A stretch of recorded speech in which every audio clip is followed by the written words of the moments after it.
All right, y'all, welcome back to the channel. Today we're gonna have a discussion about goals and understanding the difference between wants and needs. When you think about your goals, typically what comes to mind are things that we want to change about ourselves, not necessarily what we need to do to change ourselves. Working with a coach, that person can help you understand the needs list that will get you to your goals. So if I want to lose weight, I need to do several things along the way to put myself in a position so I can lose weight. If I want to decrease pain, if it's back pain or hip pain or some other joint pain that you're dealing with, we need to take a few steps to help put ourselves in a position to remove that pain.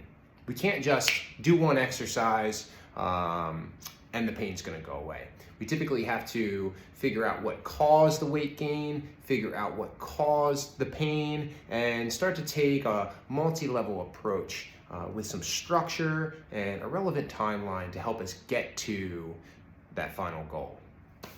Another common example would be some strength goals or some mobility goals. Again, we can lift some weights and we can do some stretches, but more than likely you've tried some of these in the past and you haven't had as much success as maybe you'd like to. And so again, seeking out a coach that can help you understand what you need to do to get what you want out of your body, putting structure and understanding small goals along the way and timelines that are relative to those goals so that you can reach that final big goal, or at least have an understanding of the process that is required to set yourself up to trend successes toward that final goal. Hey, sometimes we don't get to our final goal, but we have a lot of success along the way, and ultimately our goal ends up shifting, or the goal is just a little far out of reach, maybe unattainable, but we've made lots of progress along the way that we're really happy and confident with. So it's that needs list that really supports your wants list. Think about how you structure your goals. Think about what you're putting in place, small steps along the way to reach your big goal. And then try to determine within those small steps what you like and don't like. Because a lot of the time, the needs list are actions that we just simply don't like.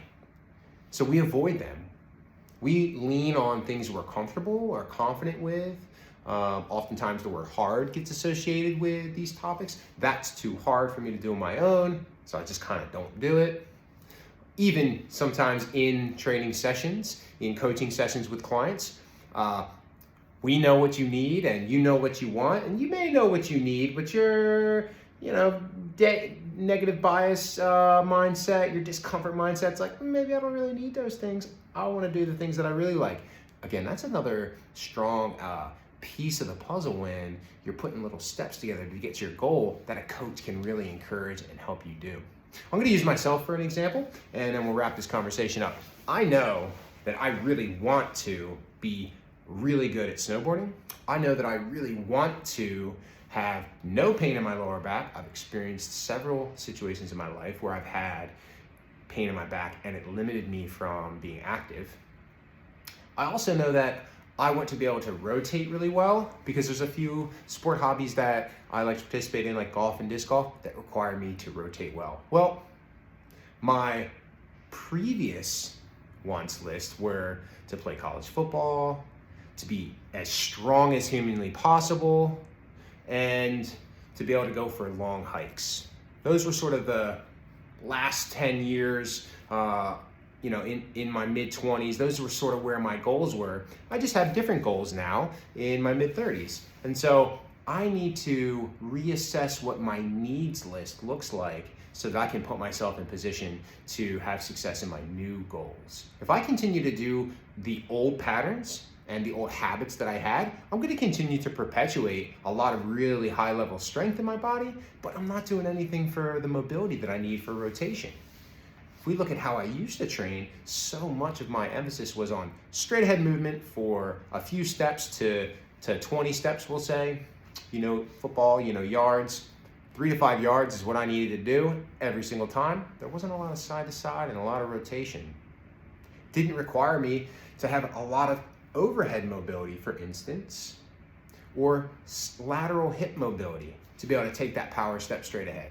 So I've really had to change how I approach my fitness, and it hasn't been easy. I've had to enlist some structured programming from coaches to help hold me accountable. I've had to hire coaches for some one-on-one training, again, to hold me accountable, because it's not comfortable for me to be spending a lot of time on mobility. Mentally, it's arduous, it's not entertaining, I don't feel fulfilled in the moment while I do it, and it's uncomfortable, honestly.